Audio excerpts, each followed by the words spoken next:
Why wouldn't they just play this?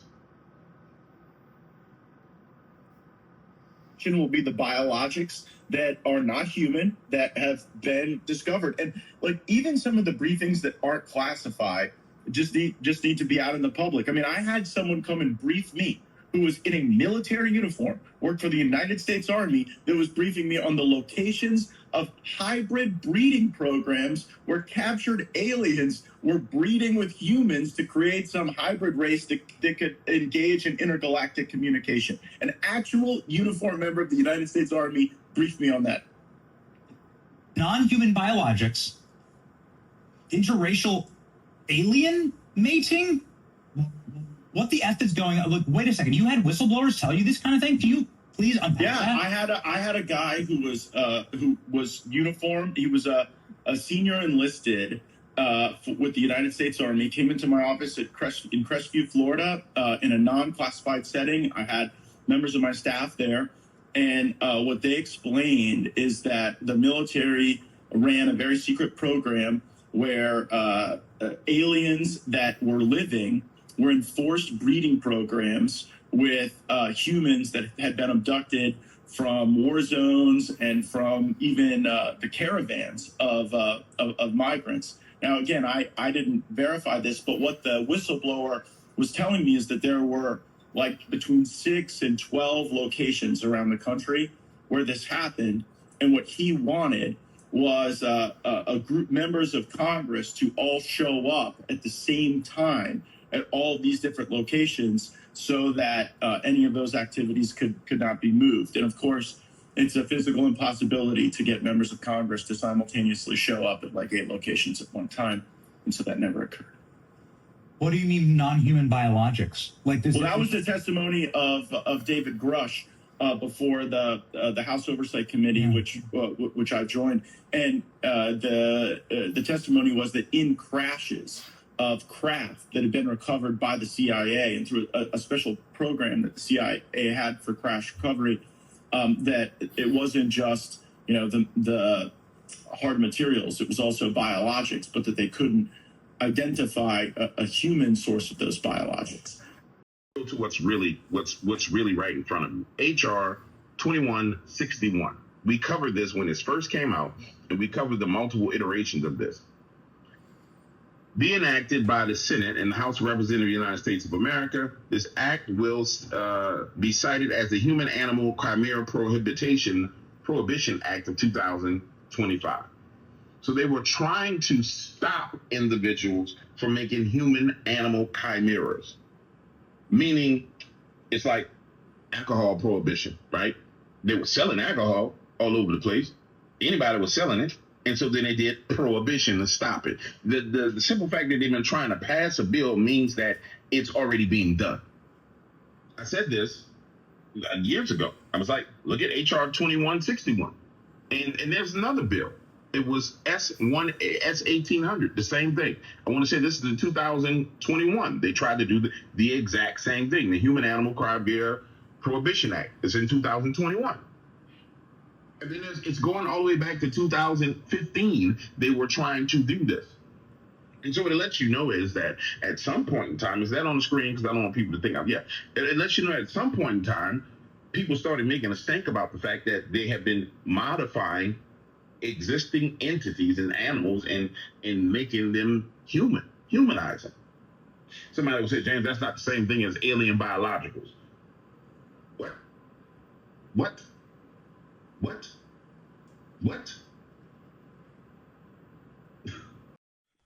Bills they've been putting forth to ban human animal chimera hybrids. Okay.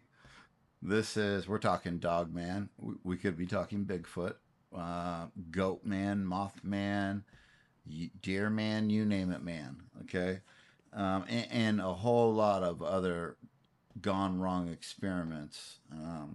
Appalachia's experiencing a lot of stuff right now.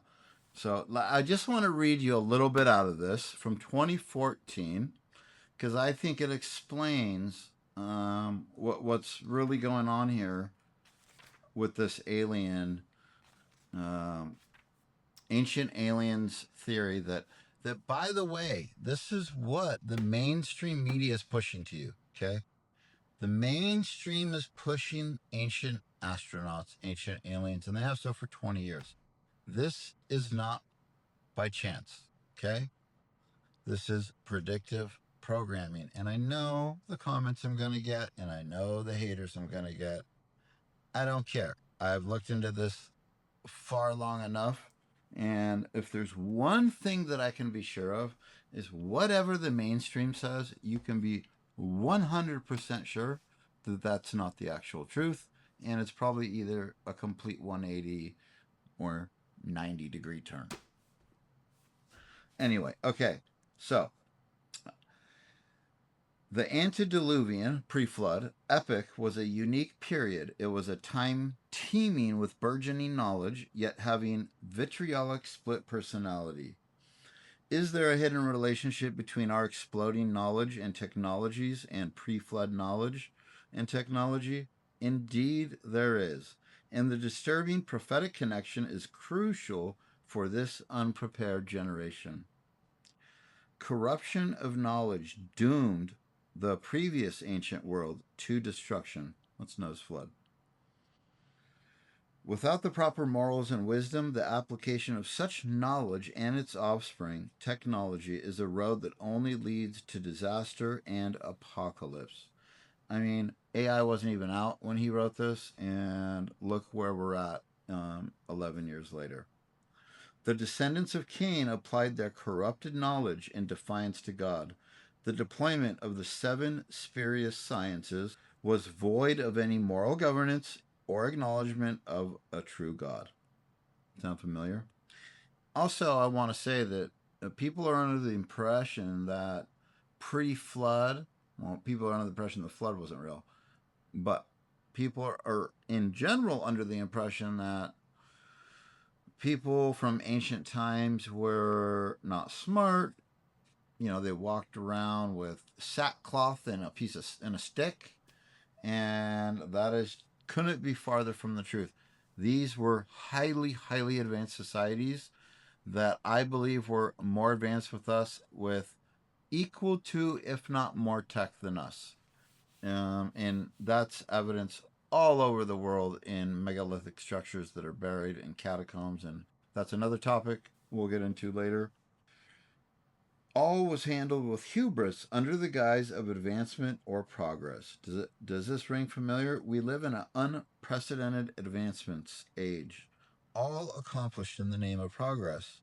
We have quickly surpassed our ability to assess what we are achieving, and we are heading, due to the pandemic pace of our increasing knowledge and advancements, into a one-way road. Our generation has surrendered its authority, not to mention its ability, to decide what technology should be advanced and just how we should hope to shape our future. Not only are we speeding headlong into an unknown future, but also there are neither adequate restrictions nor standards governing our burgeoning knowledge. The world is drunk. It has become intoxicated with tech, utilizing the internet as an efficient cyber highway to distribute unfiltered knowledge, technology, and rebellion. Our civilization is standing at the precipice of unknown disaster, teetering at the hands of our own intelligence. But we do not perceive the danger. We only perceive the paradoxical opportunities of false hope. We've spawned a world intoxicated with unrestricted employment of our arrogance. All advancements are double-edged swords that can cut in the direction of good or bad. You got to remember also, this is being based off, we're talking post-flood, meaning when God destroyed the earth and its inhabitants approximately 6,000 years ago, and that's pretty much an undisputed event. 500 different flood accounts from around the world, and they all have a very similar story. God wiped out all, they were high tech. They were building these megalithic structures, ziggurats, pyramids. I mean, they were 100-ton blocks, okay? 100 megaton blocks. We can't do that today. As you will recall, the great pre-flood sin was the sexual union between human species and the angelic realm. The parallel pre-flood sin was that Cain's progeny lived in their feudal lives in a perpetual state of defiance and rebellion against God. A generation so self-deluded and so dismissive of God that he could easily be deceived into doing or believing anything. The notion of angels copulating with humans still permeates today. Astonishingly, numerous Hollywood movies seemingly advocate the violations of laws of creation. Films depict beings as in beings from the angelic realm having sex with human females, which produces, in most encounters, a hybrid offspring. Gee, weird. This rogue notion is a common theme in horror films depicting satanic cults. Gee, weird.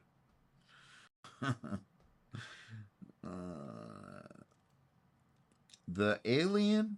Okay, so this is what I wanted to get to. Similar seeds of transgression have been well planted in another unexplained genre that is transfixing this unsuspecting generation. The alien phenomenon is yet another diabolical deception and violation of the law of creation. Not that they don't exist. They clearly exist. People clearly are getting abducted. There's clearly an issue.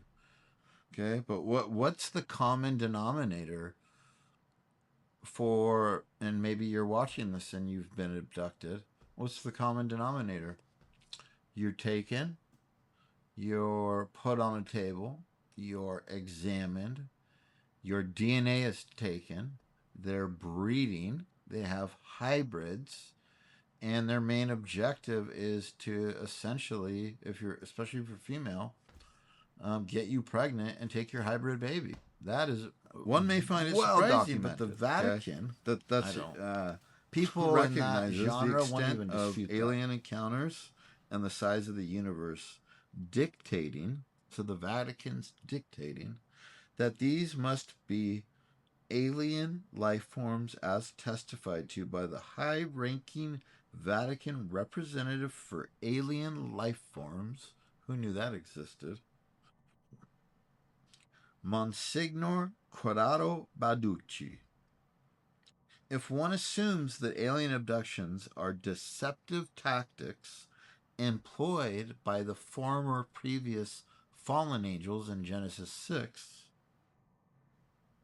they might be the most likely method to introduce another form of Nephilim. It fits perfect, okay? It fits perfect. Almost all abductees report similar experiences: probed, experimented, memories lost until retrieved through hypnosis. One must take a step back to consider the sheer number of how many of these we've had. He believes the alien phenomena is a spurious deception that is designed for our easily deluded but technologically advanced terminal generation. Now, we're talking about you guys probably, the younger generation. The common theme is that the alien appears to be exploring the compatibility of their DNA to that of a human's to create a hybrid being, half human, half alien. This is exactly what was done pre-flood with the fallen, the Watchers, the story in Genesis 6. Expect that such a violation of the laws of creation will be presented to humankind after the world has accepted we are not alone in the universe, and after some form of elaborate hoax, which will be a coming out celebration for the so-called aliens. It is though we are being seduced into the notion, only waiting for the right time to officially announce when the people of the world are ready to accept their role as a part of a universe teeming with life. The connection to the unifying mystery religion and the curious pre-flood world becomes clear. in end times they talk about a mystery Babylon, like all the religions come together under this unifying Babylon mystery religion, and I think this makes sense. Crossbreeding aliens with humans will create a superior human being that will no doubt be larger, stronger, smarter, and live longer. If all these traits are not inclusive of a new superhuman, why do it? A superhuman would downgrade the average human, making him or her obsolete. I think, when he wrote this, he wasn't thinking AI and transhumanism. And so I think that's another thing to consider here. Okay.